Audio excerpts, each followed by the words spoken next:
Hey there, I'm Ari Altman from the Tech Buyers Guru, and I'm here with the biggest box I've ever received from a tech company. Then again, that's because this isn't actually a piece of tech, it's a piece of furniture. In fact, it's Corsair's T2 Road Warrior gaming chair, and Corsair's just released this at the $400 price point. It's the second entry from Corsair in what I would call the furniture wars among competing companies. It's kind of amazing to see how they've expanded from PC components to PC peripherals and now PC gaming chairs. In a sense, if it helps you game harder, game longer, or just work better and be more comfortable, it makes sense that it would be kind of marketed by a computing company. So the T2 Road Warrior, like I said, comes in at $400. The previous edition was the T1 Race. That's still current. That comes in at $350. The T2 has a higher weight limit, a metal base rather than a plastic base, and it has a lockable tilting seat, which I think is a cool additional feature over the original T1.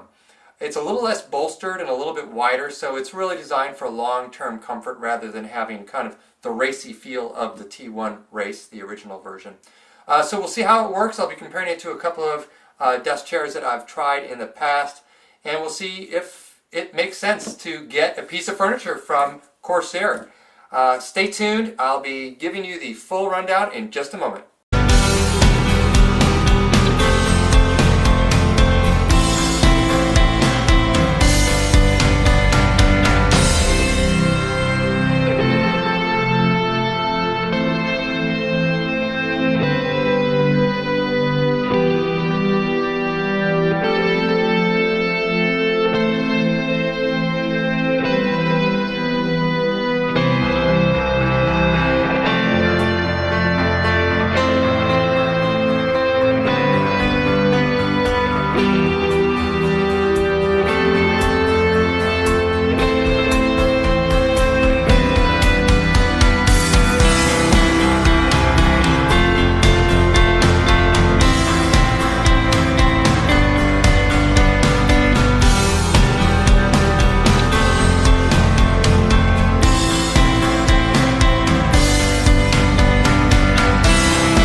Alright folks, it's done. You saw me build it. It took me 18 minutes from opening that box to getting everything together.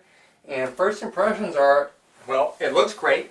And it's quite comfortable, but I'm going to give it about 24 hours of use at my desk and let you know how it really performs. A couple of things I want to mention. Like I said, it has a lockable seat base. This seat base tilts, and I think that is really what sets this apart from a lot of other chairs. You can tilt it, lock it in position. That's a feature I really like and that a lot of gaming chairs don't have, and in fact the original Corsair T1 didn't have. Really like that feature, so you can kind of dial in the angle that you want to sit at. I have it locked there and then I release it. There we go. You kind of got to give it a kick there. So you can rock in it if you want, or you can lock it in a position to hold your thighs up. Just give you the support that you need.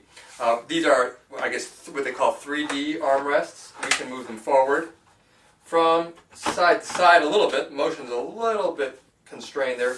And then you can move them up and down. I like the fact you can move them down really low and get them out of the way if you don't want them either to push it in under your desk or just because you don't need it when you're moving around. And they look kind of cool. They have this kind of faux carbon look to it. By the way, the seat has, you can't smell this on video, but it's got that new car smell. I think this is vinyl. I don't think it's leather, but it looks pretty good. And one last thing I want to mention before I give it a real test drive is that it comes with two things that you won't see in the promotional photos. This really nice kind of, almost kind of a velvety seat backrest and a headrest. This pillow. These aren't in the photos, and I actually did not know it came with these. I'd seen these on the T1 demo that I saw at CES last year, and I thought, why did Corsair drop them? It was so comfortable to have that back pillow and that headrest. Why is it not on T2? Well, it actually is. They just don't have it in the photos for whatever reason. And this thing can be adjusted way up and down. It's really, really cool. So you can get comfortable however you want it, or you can take it right off. I actually have used cushions like this for back to the port for a long time, so it's awesome. This alone is probably worth 20 or 30 bucks just to get this on any office chair. So I really like that feature. So that's about it in terms of features. I think you can see what it looks like. You've seen what it looks like. Looks great. I'm going to give my full review after about 24 hours of use, and I'll catch you soon.